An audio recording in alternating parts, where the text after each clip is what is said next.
castelo forte é o nosso Deus. Muito bem, meus irmãos. Eu vou pedir ali os meninos da mídia, se tem condições, Henrique e companhia, da gente colocar as perguntas do Catecismo Maior. Se for possível colocar 8, 9, 10 e 11, assim, cada uma, né, na sequência, para a gente ir lendo, porque eu gostaria de fazer um apanhado para a gente ler as quatro perguntas e depois voltarmos, né, em cada uma delas. Mas só para os irmãos terem uma ideia de como o Catecismo Maior aborda este aspecto da Trindade. O tema da Trindade, meus irmãos, nunca foi problema no Antigo Testamento. Na cultura judaica, não havia questionamentos em relação à atuação da Trindade. Muito embora a pessoa de Jesus Cristo ela não necessariamente aparecia, né, como encarnada, como no Novo Testamento, mas os judeus eles davam essa ênfase na ideia da unidade, ou alguns chamam, né, de unicidade de Deus. Então, muito embora não houvesse a pessoa de Jesus Cristo encarnada, mas eles entendiam que as manifestações de Deus, como, por exemplo, aparece muito no Antigo Testamento, né, a ideia de anjo do Senhor, o próprio Espírito Santo também, que habitava em certas pessoas e situações, e a própria revelação de Deus, o Pai, que se manifestava também de maneiras diferentes, né? O Deus dos exércitos, o Deus da cura, o Deus de misericórdia, todas as perfeições divinas, elas, embora fossem diversas, né? Múltiplas, eles entendiam isso como sendo um único Deus. Então, o judeu ele não tinha aquela concepção dos povos pagãos de que havia Deus para cada uma das funções, né? Os deuses pagãos, eles eram deuses funcionais. O que é um Deus funcional? É aquele Deus que só serve para aquele tipo de problema. Então, por exemplo, né, alguns tinham lá, suponhamos, né, a gente juntar a cultura grega antiga, por exemplo, né, os romanos também, então eles tinham lá Poseidon, o deus dos mares. Então, tudo que tinha a ver com os mares, era Poseidon que cuidava, né? Então, tinha a deusa Diana dos Efésios, tinha Ísis, né? Afrodite, né? Era a deusa da sensualidade, deusa do amor. Então, esses deuses pagãos eram deuses funcionais. No caso do judeu, do israelita, eles não pensavam dessa maneira. Muito embora eles entendiam que a atuação de Deus era uma atuação específica. Por exemplo, quando havia uma guerra, o atributo de Deus que se revelava era o Deus dos exércitos, o Deus poderoso em batalha. Mas isso não significava dizer que era um tipo de Deus diferente. Era o único Deus, o mesmo Deus, o Deus Yahvé. Mas ele se manifestava naquela situação por causa daquela circunstância específica, né? Então, os judeus eles não tinham esse problema. Depois, já no período pós-cristão, por assim dizer, ou no período depois de Cristo, né? Aí nós vamos começar a ter muitos debates dentro dos concílios da igreja em relação a esta questão da Trindade. Eu não vou mencionar aqui hoje a respeito disso, porque eu vou deixar para falar disso quando nós tivermos nas perguntas mais para frente, né? Na pergunta 10 e 11. E aí talvez eu toque em alguma outra doutrina, alguma outra escola, né, teológica que discorda da ideia da Trindade. Nós temos algumas seitas, por exemplo, que negam, né? Os Testemunhos de Jeová, por exemplo, eles negam a Trindade, né? Então, é um dos aspectos contra os quais nós discordamos, né, dos Testemunhos de Jeová. E há outras seitas também que negam esta ideia de Deus Pai, Filho e Espírito Santo sendo um só Deus, né? Mas eu vou falar disso um pouco mais à frente. Então, aqui nós temos a pergunta número 8. Eu gostaria que nós lêssemos juntos, então, a pergunta e a resposta. Vamos lá? Há mais que um Deus? Há um só Deus, o Deus vivo e verdadeiro. Ok. E para esta pergunta, o Catecismo Maior ele apresenta 3 textos prova. E eu gostaria que nós abríssemos esses textos prova. Vou pedir os irmãos para abrirmos. O primeiro deles é Deuteronômio 6:4. E nós vamos seguir aquela mesma dinâmica que nós temos feito, que é ler juntos, né, os textos que são mencionados. Deuteronômio 6:4. Então, nós estamos afirmando que há um só Deus, o Deus vivo e verdadeiro. Esse texto de Deuteronômio 6:4 é o texto que os judeus denominavam de chamar, ou Shema, né? Shema Israel. Então, o ouve Israel, né? Vamos ler juntos? Ouve Israel, o Senhor nosso Deus é o único Senhor. Então, no original aparece Shema Israel, Yahvé, Eloheinu, Yahvé, Yabá, que é ouve Israel, Yahvé, o Deus da aliança, é o nosso Deus, Eloheinu, o único Yahvé, o único Senhor. Então é o Shema israelita, o judaico, que aponta para a ideia de um só Deus. Os irmãos sabem que existem só 3 religiões no mundo que são monoteístas, né? Que acreditam na existência de um único Deus. São elas o judaísmo, o islamismo, certo? E a outra? Cristianismo, né? Então são as 3 religiões que acreditam num único Deus. Todas as outras são chamadas panteístas, ou seja, elas creem em mais de um Deus, né? Ou politeístas também, melhor dizendo, não panteísta, politeísta. Elas creem na existência de mais de um Deus, né? Então os budistas, por exemplo, os hinduístas, né? Os hindus indianos, eles têm mais de 3.000 deuses, né? E aí eles colocam, enumeram os animais, barata, vaca, um tanto de animal. Por isso que eles não matam, né? Eles não matam vaca, não comem carne de vaca, etc. Uma série de animais sagrados, né, que eles consideram como sendo encarnações ou reencarnações da divindade. Então só são essas 3 religiões monoteístas. O judaísmo é uma delas. Os irmãos sabem que o islamismo ele nasce em Ismael. O Ismael, né? Que foi o filho que Abraão teve com Agar. Então Isaac, ele vai na descendência judaica, Ismael funda, né, por assim dizer, com a sua família, o islamismo, os árabes que vão seguir com Ismael vão fundar depois o islamismo, né, mais para frente da história, não na época, mas mais para frente, e com o advento do cristianismo, a religião cristã, né, será então a sequência do judaísmo, mas o complemento da revelação em Cristo. Então são essas 3 religiões, por isso que nós citamos aqui o texto judaico, né, o judaico cristão, que é o Antigo Testamento. Vamos ver aí o outro texto, Jeremias 10:10. Profeta Jeremias, capítulo 10, versículo 10.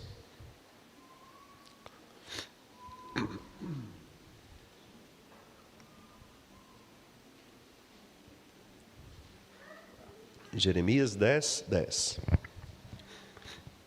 Vamos ler juntos? Mas o Senhor é verdadeiramente Deus. Ele é o Deus vivo e o Rei eterno. Do seu furor treme a terra, e as nações não podem suportar a sua indignação. Aqui, meus irmãos, eu não falei no texto anterior de Deuteronômio, mas acontece a mesma coisa aqui. Os irmãos se lembram, quando nós falamos dos nomes de Deus, nós mencionamos alguns nomes, né? Dentre eles, o nome Elohim, que é o nome que aparece em Gênesis. No princípio criou Deus, né? Elohim, que é a ideia de um Deus criador e governador. E o nome Yahvé, que é o nome próprio de Deus, que é o nome Senhor. Então, tanto no texto de Deuteronômio quanto nesse, os irmãos percebem que o que o judeu está fazendo é o seguinte: ele está dizendo que Yahvé, ou seja, o Deus que se revelou, o Deus da aliança, é o Elohim. Então, quando o judeu faz isso, na verdade ele está associando o caráter relacional de Deus, pessoal de Deus, que é o caráter de Yahvé, com o caráter criador e governador. Então, em outras palavras, o Deus está dizendo, este ser que as nações chamam de Deus, só é um, Yahvé. Então a ideia é, não há outro Elohim, não há outro Deus. Por quê? Porque a palavra Elohim, no hebraico, ela também servia para significar outros deuses, certo? Então essa é a questão. A palavra Elohim, ela era também usada para outros deuses, inclusive no plural. Algumas traduções, inclusive, quando aparece o plural deuses, é a tradução de Elohim, é a mesma raiz. Então eu estou explicando isso para os irmãos, porque às vezes aparece na Bíblia, às vezes não, né? Praticamente nos textos do Antigo Testamento todos aparecem, esta associação entre o Yahvé, que é Senhor. Então toda vez que a sua Bíblia tiver com essa letrinha um pouco maiúscula, né? A palavra Senhor tiver com essa letrinha diferente, a gente chama isso de versalete, é uma letrinha assim, parece de forma, né? E maiorzinha, é a tradução do nome Yahvé, que é o nome próprio de Deus. No original aparece Yahvé. E geralmente, quando traz só a palavra Deus, geralmente é a tradução de Elohim, certo? Então, quando o texto fala Yahvé é Elohim, o texto quer dizer o seguinte: o Deus que se relaciona conosco por meio de Moisés, o Deus que se apresentou, o Deus que se manifestou, é o verdadeiro Deus, é o Elohim. Então, aquele Deus que as nações chamam de Deus, na verdade, ele é Yahvé. Então, tipo assim, é como se nós hoje falássemos, aquele que os muçulmanos chamam de Alá, que para eles é o Deus poderoso, é o Criador, etc., na verdade não é Alá, é Yahvé. Eles estão confundindo. Eles acham que é Alá, mas não é Alá. Na verdade, o único Deus é Yahvé. Entendeu? É isso que eles estão querendo dizer. Quando os budistas falam que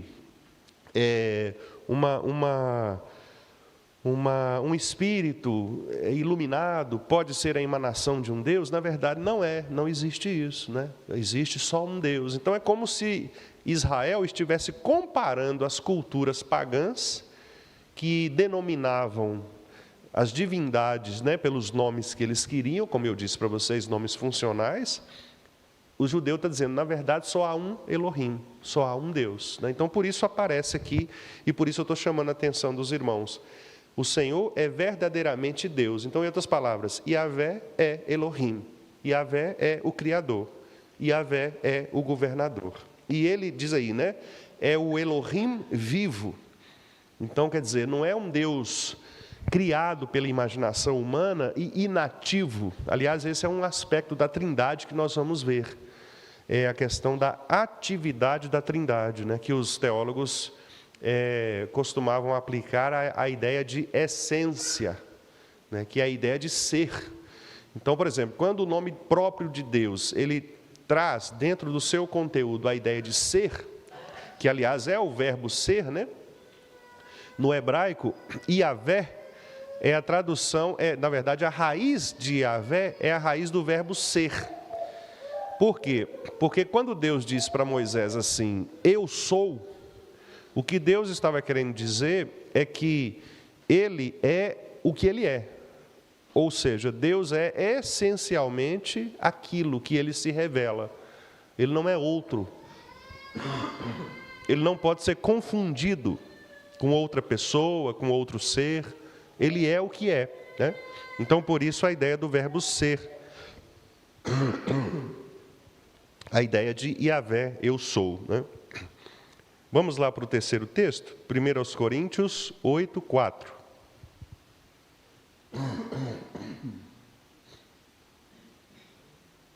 Primeiros Coríntios 8, 4.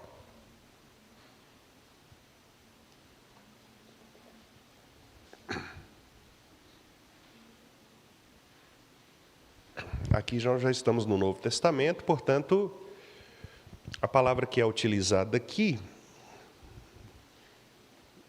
eu vou conferir aqui agora, para que eu possa falar com certeza aos irmãos. 1 Coríntios 8, 4, né? 8, verso 4. Então, a palavra que aparece aqui no grego para a tradução de Deus é a palavra theos, que é geralmente a palavra que o grego utiliza para Deus na tradução de Elohim. Por isso a palavra teologia, né, vem daí. Theos, que é a ideia de a palavra que os gregos traduzem como Deus. Então, no original está theos mesmo, que é a ideia de Deus, que é uma tradução, então, que é uma forma que o grego atribuía ao Deus Criador, né? Ao Deus único. Então, vamos ler aí o que Paulo fala, 1 Coríntios 8, 4. No tocante à comida sacrificada a ídolos, sabemos que o ídolo de si mesmo nada é no mundo, e que não há senão um só Deus. Olha que interessante esse texto de Paulo, né?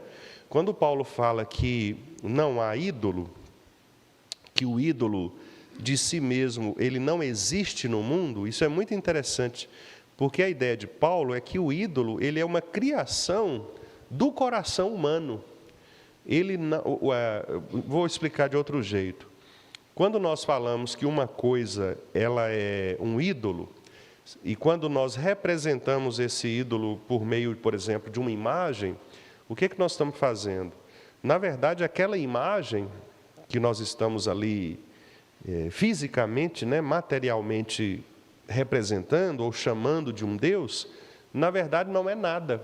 Então, por exemplo, você pega uma escultura, né, que as pessoas dizem ser, por exemplo, um santo, um católico. Então, o que é aquela madeira? Né? É só madeira mesmo, com a mesma madeira desse banco, a mesma madeira que você encontra nas árvores, é uma madeira, ou seja, ele em si não é nada no mundo. Ele permanece sendo da mesma substância da qual ele é feito. Vou explicar então de outro jeito. A madeira do santo, ou a cerâmica com que é feita a escultura, ela permanece cerâmica e permanece madeira.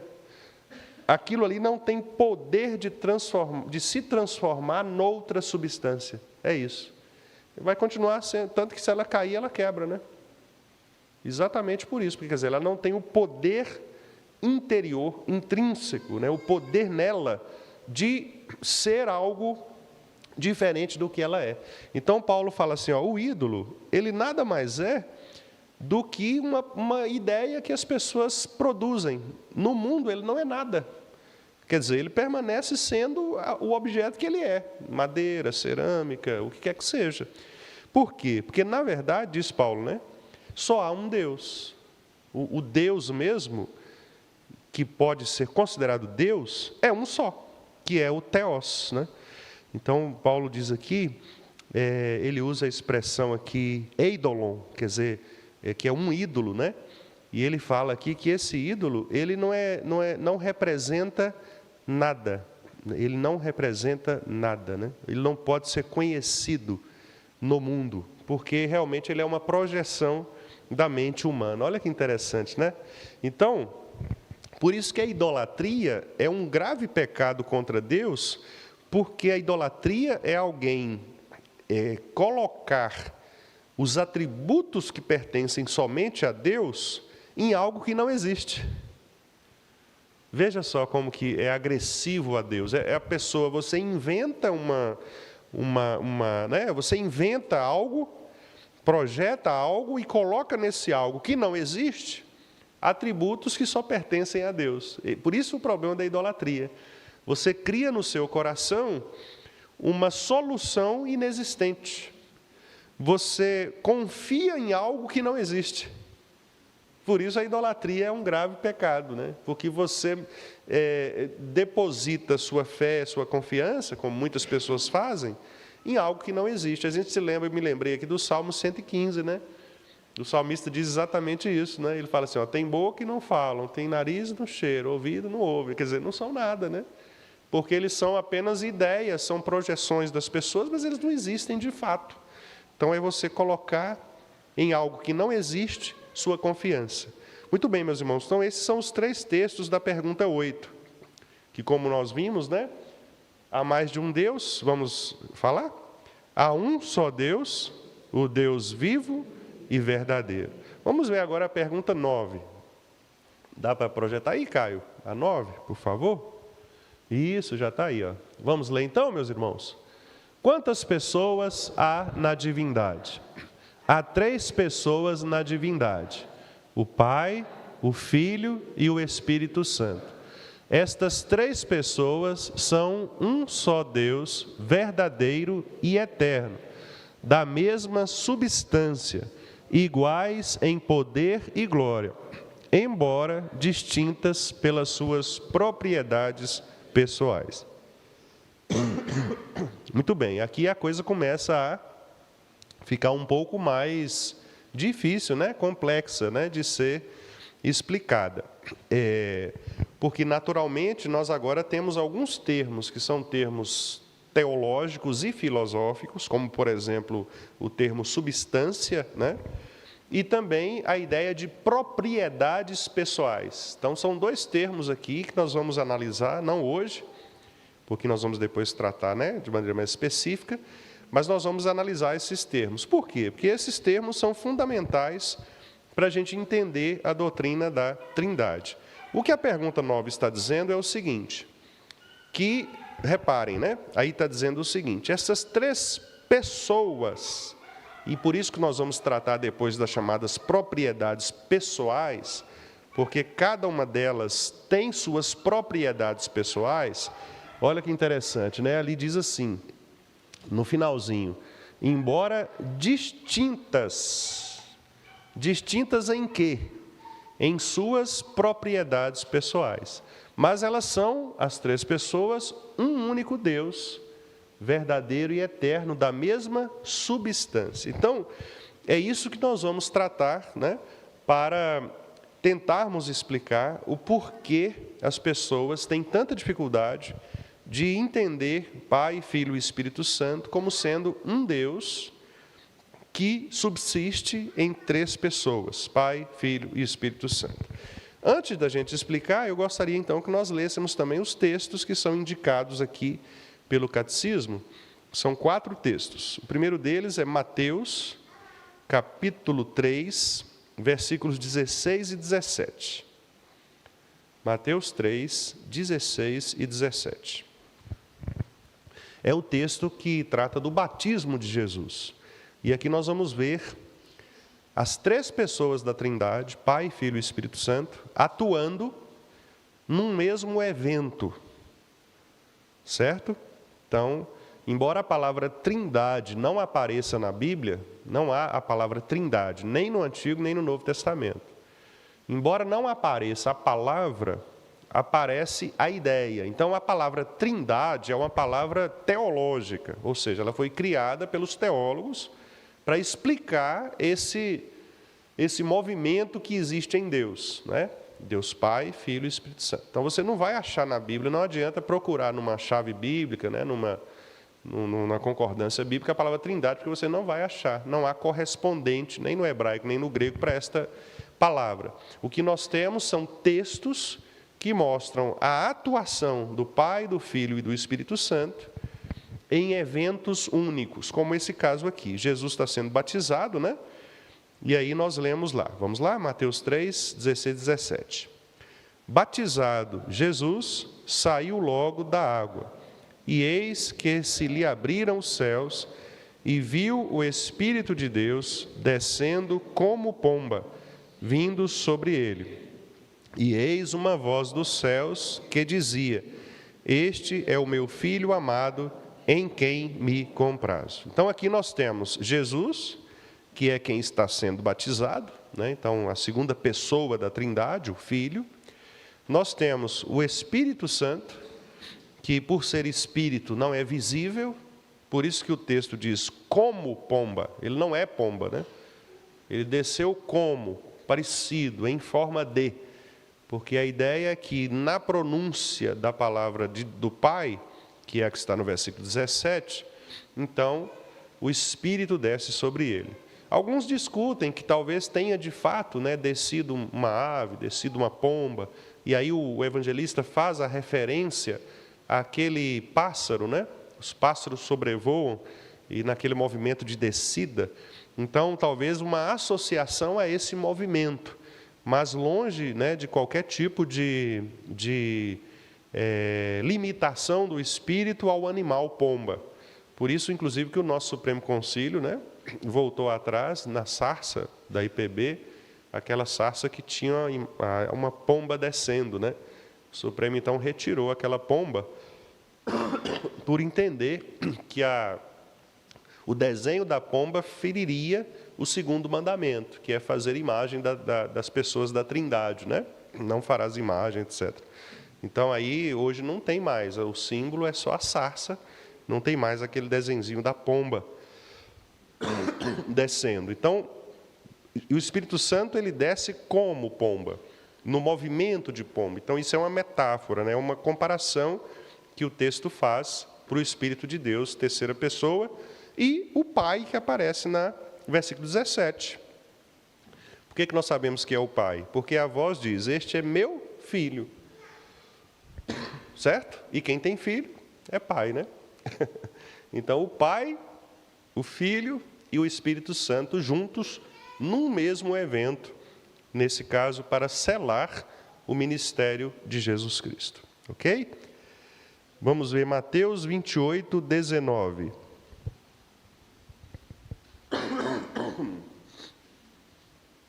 Mateus 28, 19.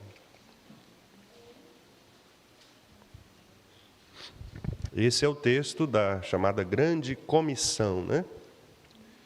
Nós podemos ler a partir do 18, inclusive, porque o 18 ele joga luz também nos demais.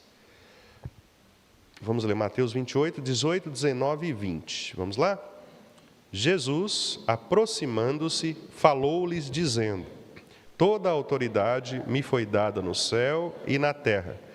Ide, portanto, fazei discípulos de todas as nações, batizando-os em nome do Pai, e do Filho, e do Espírito Santo, ensinando-os a guardar todas as coisas que vos tenho ordenado. E eis que estou convosco todos os dias, até a consumação dos séculos. Isso. Então, aqui é Jesus quem está falando, correto? Jesus, ele está falando para os apóstolos, ok? E quando ele fala para os apóstolos, ele então está dizendo o seguinte: vocês devem dar sequência ao ministério de pregação do Evangelho. E vocês vão fazer isso de que maneira? Indo, fazendo discípulos e ensinando esses discípulos a guardarem os meus mandamentos. E aí, Jesus usa aqui a autoridade da Trindade no batismo. Por quê? Porque ele havia sido batizado com as palavras do Pai, eis o meu Filho amado em quem me comprazo, com o Espírito Santo descendo como pomba. Então, Jesus, ele também ensina que o batismo é, portanto, este selo que todo aquele que crê nele recebe. Por isso, os crentes devem ser batizados no Pai, no Filho e no Espírito Santo, assim como Cristo foi, né? Então, todo crente deve passar pelo processo do batismo para exatamente simbolizar, né, significar este selo trinitário, né, nós costumamos chamar, da Trindade Santíssima no coração. Porque nós cremos que o Pai é aquele que elegeu antes dos tempos eternos, o Filho é aquele que veio para morrer pelos eleitos, e o Espírito é quem convence esses eleitos a crer no Filho e no Pai. Então, a Trindade trabalha, por isso nós vamos ver ali, né, as propriedades pessoais, a Trindade trabalha, cada uma na sua especificidade de função, para cumprir o propósito de um único Deus, né?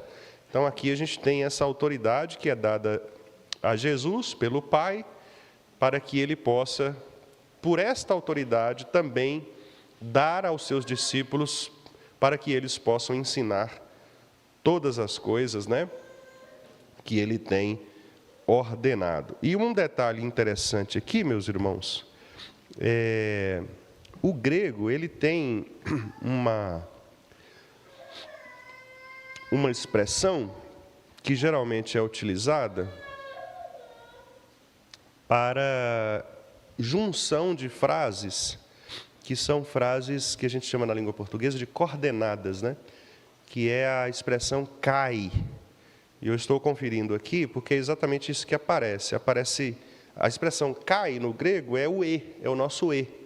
Por isso que no português o texto foi traduzido assim: em nome do Pai e do Filho e do Espírito Santo. Parece um detalhe insignificante, mas não é. Se o texto tivesse sido traduzido nome do Pai, Filho e Espírito sem o e, poderia confundir como sendo formas diferentes de falar de uma mesma pessoa. Mas no caso aqui, o evangelista, né, traduzindo, registrando, melhor dizendo, as palavras de Jesus, ele registrou de maneira muito adequada, porque ele disse em nome do Pai, que é um, e do Filho, que é outro, e do Espírito Santo, que é outro. A ideia, e por isso vírgula, e. Isso no português a gente chama de oração coordenada, né? O que é isso? É uma oração que ela é independente nela mesma. Então significa dizer o seguinte, que Pai, Filho e Espírito Santo são um, porque a pessoa vai ser batizada em nome dele, desse um, que é Deus, mas com essas propriedades pessoais de cada um deles, né? O Pai que escolheu, o Filho que redimiu e o Espírito que convenceu. Então, olha que coisa interessante, né? Esse é um detalhe linguístico, um detalhe que está no texto aí, né? E que a gente pode utilizar como argumento, né, naturalmente, para apresentar essa questão. Vamos ver o terceiro texto, segunda carta aos Coríntios, 13:13. Segundo aos Coríntios, 13:13. É a bênção apostólica, né, que os irmãos costumam ouvir, geralmente quase todos os domingos, né, no culto, que é a dispensação da graça do Senhor, né? Jesus Cristo, o amor de Deus e a comunhão do Espírito. Vamos ler aí? 2 Coríntios 13:13.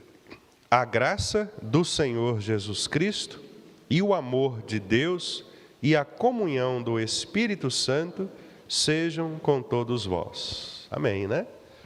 Então, até uma dica que eu dou aos irmãos, presbíteros, né, especialmente, quando os irmãos forem dirigir um culto e que não tenha a presença de um pastor, para que possa esse pastor impetrar a bênção, os irmãos podem tranquilamente encerrar o culto lendo esse texto, porque é um texto bíblico, né?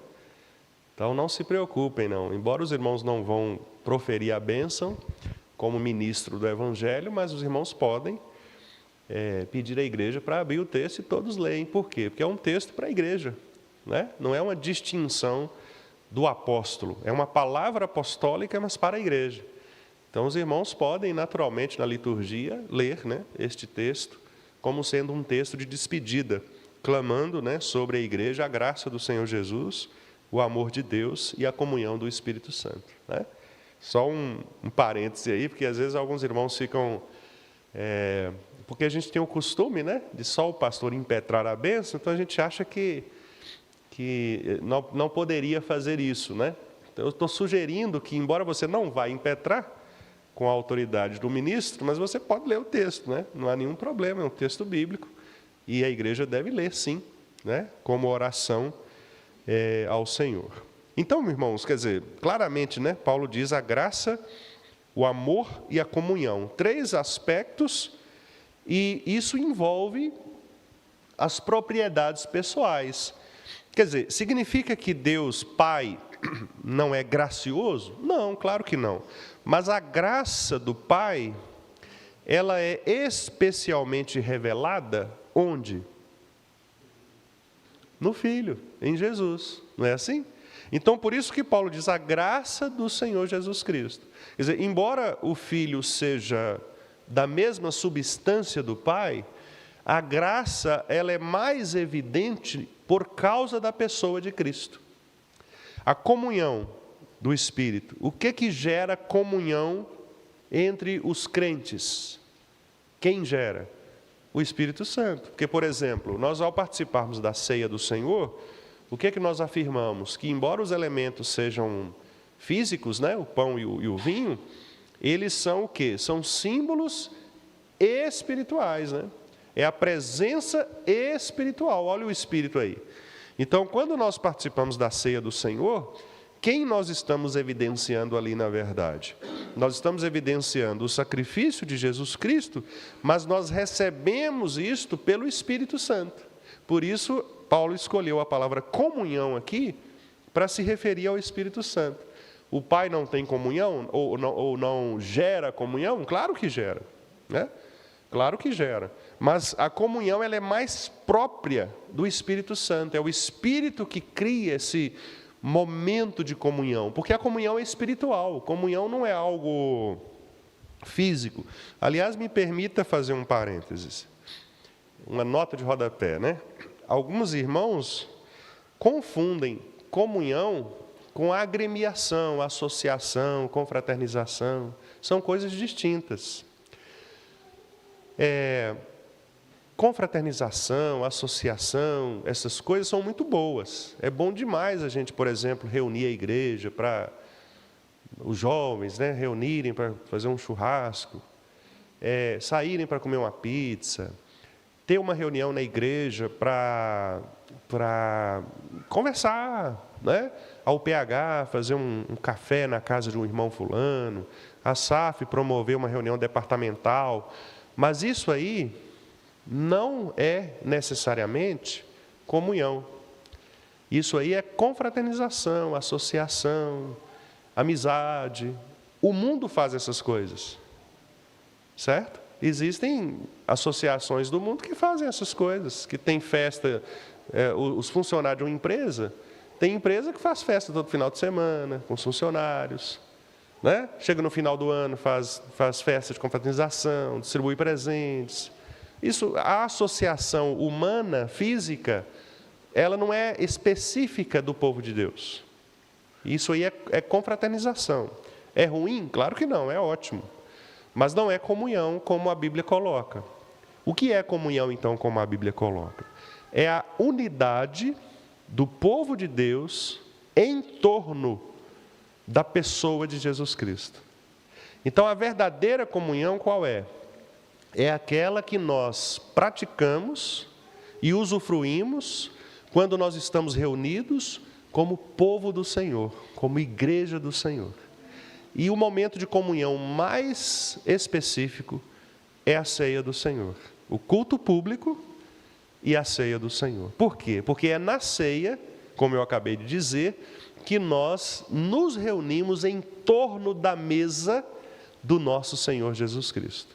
Cristo nos chama para um jantar, para um banquete com Ele, na mesa que é a ceia do Senhor. Percebe? Então, a verdadeira comunhão dos santos não são essas confraternizações que a gente faz. É em torno da mesa do Senhor. E por que eu estou fazendo essa notinha de rodapé? Porque tem muitas igrejas, irmãos, que insistem que comunhão é atividade social. E não é. Como que aquela igreja tem comunhão? Tá, que tipo de comunhão? Eles fazem festa toda hora, tem cafezinho, né? Tem tudo. O nosso cafezinho aqui é comunhão? Não, é confraternização, é cafezinho. Agora, por que o nosso cafezinho ele se torna diferente de um outro cafezinho num outro lugar? Porque o que nos une aqui é um propósito espiritual, entendeu? É isso que eu quero destacar. A nossa comunhão, ela é espiritual, comunhão não se vê. Comunhão é espiritual. Lembra que o pastor João Paulo, ele esteve aqui, brincou, né? Ele falou com os irmãos assim, que o bom de ser crente é que você chega em qualquer lugar que tem crente e você já vê o seu irmão em Cristo, né? Por quê? Por causa da comunhão. Então, tipo assim, se a gente viajar lá para o exterior, né? Ir lá para a Europa, e você entrar numa igreja cristã, né? Você é irmão da pessoa que está sentada do seu lado. Isso é comunhão. Você nem conhece aquela pessoa, você nunca almoçou com ela, nunca tomou cafezinho, né? Mal você vai dar bom dia se souber falar a língua, né? Ou dar um tchauzinho, né? Não sei. Mas você já tem com aquela pessoa uma comunhão muito maior do que a que você tem com as pessoas que você vê todo dia do mundo. Entendeu a diferença? Então não confundam associação, confraternização com a verdadeira comunhão cristã, né? Não que a outra seja ruim, não é, mas não é comunhão cristã. Comunhão cristã, repito, é a unidade que nós temos em torno da pessoa de Jesus Cristo, celebrado de maneira mais evidente no culto que nós fazemos a Deus e ainda mais especificamente em torno da mesa do Senhor, quando todos nós nos sentamos em torno da mesa para cearmos. Aliás, seria muito interessante se nós pudéssemos fazer isso, né? Ter uma grande mesa e todos participarmos da ceia juntos ali, né? Para simbolizar mesmo esta ideia, né, de em torno da mesa de Jesus. Claro que nós não temos condições físicas, né, de fazer isso, né, mas seria muito interessante para dar essa ideia mesmo de unidade. Muito bem, o último texto aqui, meus irmãos, é João 10, 30. João 10, 30.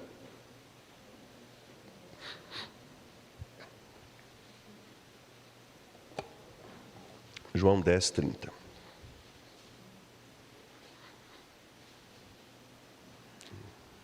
Vamos lá?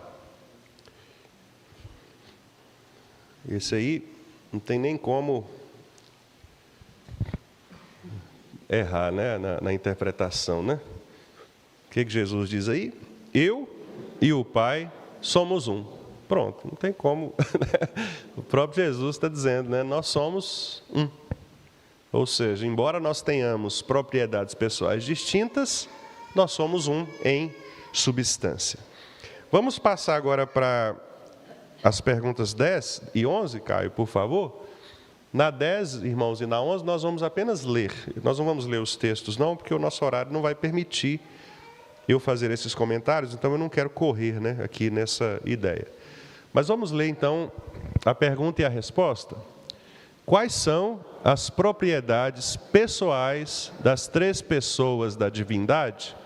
O Pai gerou o Filho foi gerado pelo Pai, e o Espírito Santo procede do Pai e do Filho, desde toda a eternidade. Então, esse é um outro aspecto que nós vamos analisar também. O que significa isto, né? Esta geração, o Pai gerou o Filho. E por que o catecismo coloca o Pai gerou o Filho e depois fala o Filho foi gerado do Pai? E parece que está falando a mesma coisa, né? Então, nós vamos estudar isso também de maneira mais específica. O Espírito procede. Então, os irmãos veem que a escolha dos verbos já dá alguma ideia de diferença de propriedade. O Filho foi gerado, né? O Pai gerou, mas o Espírito procede. E o Espírito procede de ambos, né? Do Pai e do Filho. Então, por exemplo, ao falarmos Espírito Santo, nós estamos falando do Espírito de Cristo e do Espírito do Pai. É o mesmo Espírito, né? Então, o Espírito de Cristo é o Espírito Santo. Quando Paulo fala, por exemplo, assim, nós temos a mente de Cristo, e ali Paulo está querendo dizer que a mente é exatamente o discernimento que Cristo nos dá. Paulo está falando desse Espírito de Cristo que há em nós igreja, né? Então, nós vamos tratar disso de maneira mais específica. Agora vamos para 11, Caio, por favor. Na 11 existem vários versículos, né? Mais de 10 pelo menos, em que os nossos irmãos, né, colocaram vários textos prova. Na pergunta 10 são 4 só também, né? Textos prova. Na 11 são vários. Isso, vamos lá? Donde se infere que o Filho e o Espírito Santo são Deus iguais ao Pai? As Escrituras revelam que o Filho e o Espírito Santo são Deus igualmente com o Pai, atribuindo-lhes os mesmos nomes, atributos, obras e culto, que só a Deus pertencem. Esse é um ponto também muito interessante que nós vamos analisar, porque, por exemplo, quando ali o texto fala, né, culto, então atribuindo-lhes culto, né? Então, quando nós cultuamos Deus Pai, mas, ao mesmo tempo, nós fazemos isto pela mediação de Cristo e também em espírito, espiritualmente, ok? Por isso que Jesus falou com a mulher samaritana, né? Em espírito e verdade. Quer dizer, o que significa em espírito? É exatamente esta intercessão que o Espírito de Cristo faz no coração da igreja, para que a igreja possa adorar a Deus Pai do modo como Ele prescreve, que é a expressão em verdade, né? Que aparece lá em Jesus, no diálogo que Ele teve, né? Então, nós vamos analisar isso também. Então, o culto, né? Nós não somos pentecostais. Por quê? Porque nós não colocamos a supremacia do Espírito Santo como objeto de culto. Então, os nossos irmãos pentecostais, por exemplo, quando eles, no culto, eles usam o papel do Espírito Santo para ter proeminência, eles distinguem da Trindade uma pessoa. Nós não fazemos isso. Talvez você possa pensar, uai, pastor, mas a gente não fala sobre Cristo, que nós somos cristocêntricos. Sim, mas observe que o nosso culto, o plano do nosso culto, é uma referência a Deus como um todo. Nós adoramos a Deus, o nosso Senhor, um só Deus, este que é igual em substância, igual ao Pai. Mas nós fazemos isto como? Por meio de Jesus Cristo. Por isso que as nossas orações são em nome de Jesus. Nós fazemos por meio de Jesus, com a mediação do Espírito Santo do Senhor. Percebe, irmãos? Então, isso é muito importante de nós observarmos, né? Como que Deus, Ele se manifesta. Então, estas são as perguntas, irmãos, 8, 9, 10 e 11, que são as perguntas que tratam da Trindade Santíssima. Então, hoje, né, em razão até da minha deficiência aqui por causa da voz, da minha limitação, né, eu peço desculpa aos irmãos, porque realmente não... Mas o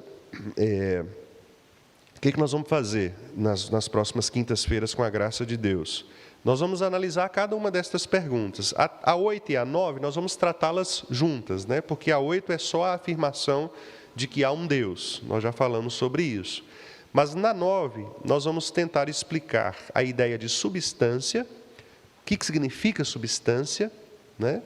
E também a ideia das propriedades pessoais. Aí nós vamos entrar na pergunta 10, que é a ideia de geração e a ideia de procedência. Então, o Pai gerou o Filho e o Espírito procede do Pai. O que isso tem a ver, né? Como que isso se dá na Trindade? E, finalmente, a pergunta 11, que é a questão dos nomes, atributos, obras e cultos, né? Que são dados somente a Deus, esse Deus único e verdadeiro. Então, olha só como que até aqui nós temos estruturado os nossos estudos, né? Num primeiro momento, nós falamos sobre a finalidade do homem. Deus requer de nós que nós o adoremos e que nós glorifiquemos o seu santo nome por aquilo que ele é. Nós cremos na existência de um só Deus, nós cremos na existência de uma palavra de Deus e cremos que esta palavra revela quem Deus é e o que Ele quer de nós, o que Ele requer de nós. Depois nós vimos por um bom tempo como Deus é apresentado na Escritura. Aqueles atributos, aquelas perfeições, espírito, glória, perfeição, bem-aventurança, bondade, vimos alguns deles. E agora nós vamos tratar das pessoas desta Trindade, das pessoas desse Deus que subsistem então em Pai, Filho e Espírito Santo. O Deus que é um só em substância, mas que, por suas propriedades pessoais, se distingue entre Pai, Filho e Espírito. Então, esse é o ponto que, com a graça de Deus, nós vamos agora, meus irmãos, nos aprofundar e verificar na Bíblia, né, vários argumentos que tratam aqui das provas, né, da existência da Trindade e, como eu disse, o que isso tem a ver, né, com a nossa relação com Deus. Irmãos, vão perceber, por exemplo, que isso tem impacto na nossa vida prática, né, nas nossas próprias orações, né? Quando Jesus, por exemplo, nos ensinou a orar, Ele nos ensinou a orar nos dirigindo ao Pai, né? Pai nosso. Então, por quê? Porque nós não, de maneira geral, não oramos, por exemplo, ao Espírito Santo. Embora eu entenda que não seja errado fazermos isso, né? Eu sei que há alguns irmãos que são mais radicais e eles fazem uma divisão muito radical, né, em relação a isto. Quando você for orar, você tem que orar só a Deus, só ao Pai, né? Mas, por exemplo, nós vemos nas Escrituras exemplos de pessoas que oraram a Jesus e que foram respondidas por Jesus. Por exemplo, aquele cego, né, que chegou diante de Jesus e falou assim: tem piedade de mim, tem compaixão de mim, filho de Davi. Ali, claramente, ele se referiu ao filho, né, e o filho o atendeu. Jesus não disse para ele: olha, sua oração está errada, você tem que orar ao Pai. Por quê? Porque Jesus é Deus. Então, naturalmente, as nossas orações devem se conformar ao modelo bíblico, e por isso o Pai Nosso ele nos foi ensinado por Jesus. Aliás, quando a gente chegar lá na frente, né, nas perguntas que tratam da oração do Senhor, uma das respostas que o catecismo oferece é exatamente essa, né, de dizer que a oração nos serve como modelo. Então, a oração do Pai Nosso é um modelo, né, um modelo estrutural de como nós devemos orar, né? E uma das formas que Jesus nos ensina a orar é esta, nos dirigindo ao Pai por intermédio dele. Então, esse é o modelo. Mas não significa dizer que, em algum momento, nós não possamos nos dirigir ao próprio Filho ou ao próprio Espírito Santo. Não vejo como